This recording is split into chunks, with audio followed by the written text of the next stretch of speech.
현재 노동 수요 곡선이 가운데 있는 노동 수요 곡선과 같을 때 균형 고용량은 L0와 같고요. 자, 이런 상황에서 이제 실업률이 존재한다고 했습니다. 그런 실업률을 우리가 자발적 실업, voluntary unemployment라고 부르기도 했는데요. 자, 이런 상황에서의 실업률은 뭐 LF2부터 여기까지 이제 차이라고 한번 해볼 수 있겠죠. 네.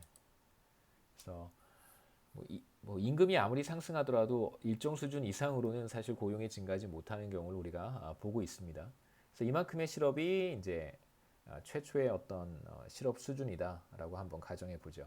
자, 이런 상황에서 경제가 리세션으로 들어갔습니다. 그러면 많은 기업들이 생산하는 재화와 서비스에 대한 수요가 줄어들 것이고요. 혹은 뭐 여러 가지 부정적인 충격들을 기업이 받게 됩니다. 그렇게 되면 노동 수요가 감소할 것이고요. 그래서 노동 수요 곡선이 경제 전체의 노동 시장에서 노동 수요 곡선이 아래쪽으로 혹은 왼쪽으로 이동하게 돼요. 그런데 새로운 균형으로 가서 임금이 하락하는 것이 아니라 임금이 경직적이라고 가정했기 때문에 임금은 떨어지지 않고 고용량이 크게 감소하겠죠. 그렇죠? 그래서 전반적인 노동 수요가 감소할 경우에 고용량, 균형 고용량도 이제 LR로 줄어들게 됩니다.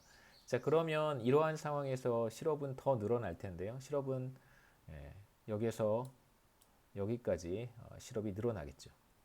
그래서 실업은 LFE부터 LR까지 이만큼 실업이 증가합니다. 실업자들의 숫자가 늘어난다. 혹은 실업률이 상승한다라고 우리가 생각해 볼 수 있습니다. 그 다음에 이제 반대로 경제가 과열되거나 붐으로 들어가게 되면 노동 수요가 늘어날 것이고요. 그래서 노동 수요 곡선은 오른쪽으로 혹은 바깥쪽으로 이렇게 이동하게 됩니다. 자, 그렇게 되면 고용량은 늘어날 것이고요. 그래서 실업도 줄어들겠죠. 실업은 이렇게 떨어지게 됩니다. 그래서 임금이 경직적인 상황에서 노동 수요가 어떻게 이동하는가에 따라서 노동 수요 곡선이 어떻게 이동하느냐에 따라서 우리가 실업이 어떤 식으로 반응하는지를 볼 수 있는데요. 여기에서 이제 최초의 리세션으로 들어가기 전에 우리 최초의 노동 수요 곡선을 이제 이거라고 가정을 했는데요. 이때의 어떤 실업률, 그러니까 L0만큼 경제 내에서 고용이 L0만큼 이루어졌을 때 그때에 대응하는 실업률을 혹은 실업을 우리가 이만큼이라고 얘기를 했었습니다. 이제 이걸 우리가 자연 실업률 혹은 뭐 자연 실업률에 대응하는 실업자들의 숫자 이렇게 부를 수 있다는 것이죠. 편의상 뭐 이걸 비율이라고 불러도 괜찮습니다. 이걸 우리가 자연 실업률이라고 부를 수 있다는 거예요. 그래서 대체로 자연 실업률이라고 하는 것은 사실 다양한 경제 기법이라든가 혹은 통계 기법을 이용해서 한 국가 경제 내에 자연 실업률 수준을 잘 찾아낼 수도 있습니다. 찾아내는 방법들이 좀 있는데요.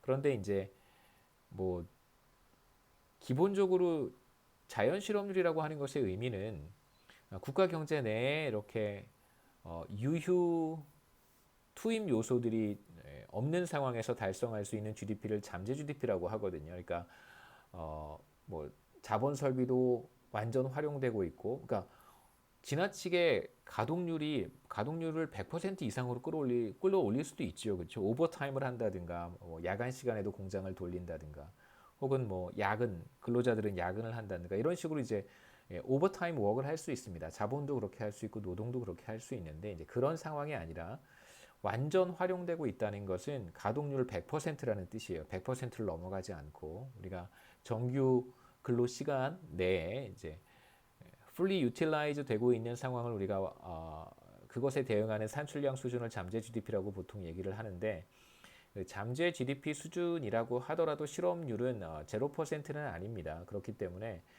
잠재 GDP 혹은 potential GDP에 대응하는 실업률을 우리가 통상적으로 자연 실업률이라고 이야기를 해요.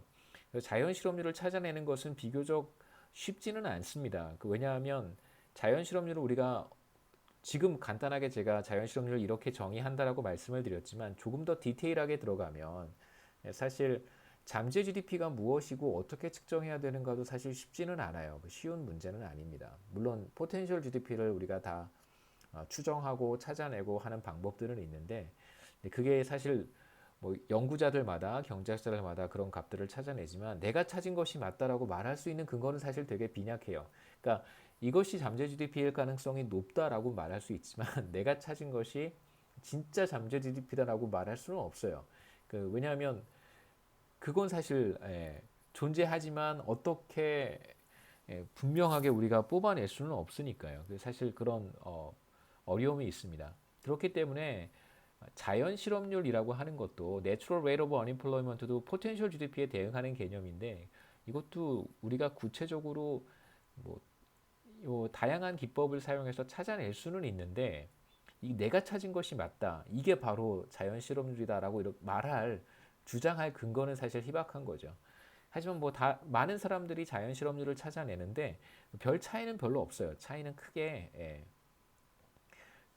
A라는 사람이 찾던 B라는 사람이 찾던 값의 차이는 조금 있지만 대체로 그 차이가 그렇게 크지는 않습니다.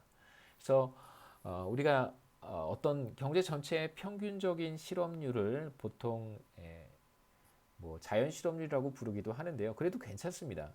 그러니까 물론 정교한 방식으로 찾아낸 자연 실업률과는 조금 다르겠지만 그래도 이렇게 보면 그렇게 또 크게 차이가 나지도 않아요.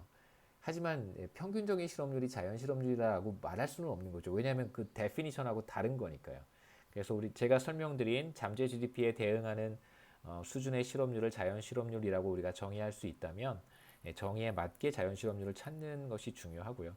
그래서 편의상 경제 전체의 평균적인 실업률 시간에 따라서 지난 10년 동안 평균 실업률이 자연 실업률과 그렇게 크게 다르지는 않다라고 말할 수 있다는 거죠.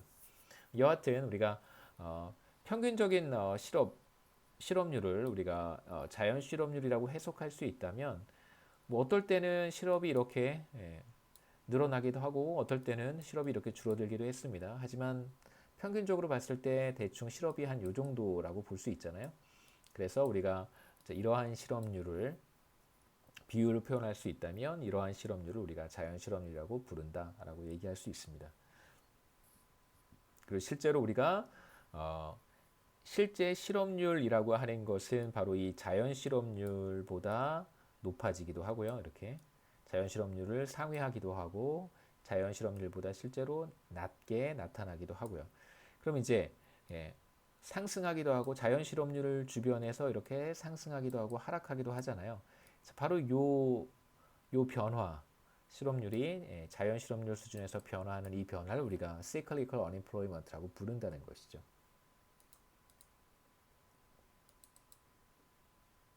자, 경기적 실업이라고 하는 것은요, 바로 자연 실업률 주변에서 실업률의 변동분을 가리키는 것입니다.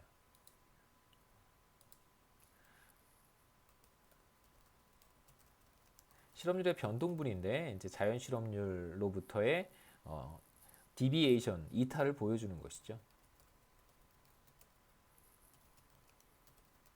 자연 실업률과의 이제 차이, 격차를 우리가 변동분으로 표현했을 때 이걸 우리가 cyclical unemployment라고 얘기를 합니다. 단순히 그냥 자연 실업률을 뽑아낸 거예요. 남은 자연 실업률을 추세를 제거하고 남은 것, 그것이 바로 cyclical unemployment입니다. 그래서 대체로 경기가 침체로 들어갔을 때 경기적 실업은 상승하는 경향이 있고요. 그 다음에 이제 경기가 과열되는 경우 이제 실업률은 하락하는 경향이 있습니다. 그래서 리세션으로 들어가는 경우 우리가 앞에 그림에서 봤듯이 노동 수요가 하락하기 때문에 감소하기 때문에 실업률은 상승하는 것이고요. 경기가 과열된다면 노동 수요 곡선이 바깥쪽으로 혹은 오른쪽으로 이동하기 때문에 실업률이 하락한다 이렇게 얘기할 수 있겠죠. 그 다음에 이제 자연 실업률과 관련해서는 그러니까 자연 실업률은 앞에 우리가 그림에서도 봤듯이 이렇게 스무드하게 올라가거나 떨어지거나 이렇게 변하는 것처럼 보이잖아요. 만약에 실제로 나타난 실업률의 어떤 장기적인 트렌드를 이렇게 마음의 눈으로 한번 그려본다면 대체로 어떤 스무드한 그러니까 프리퀀시가 비교적 낮은 저주파 파동 비슷하게 그렇죠?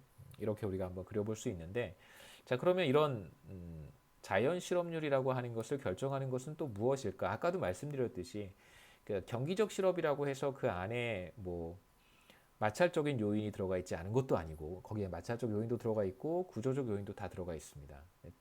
자연 실업률도 마찬가지겠죠.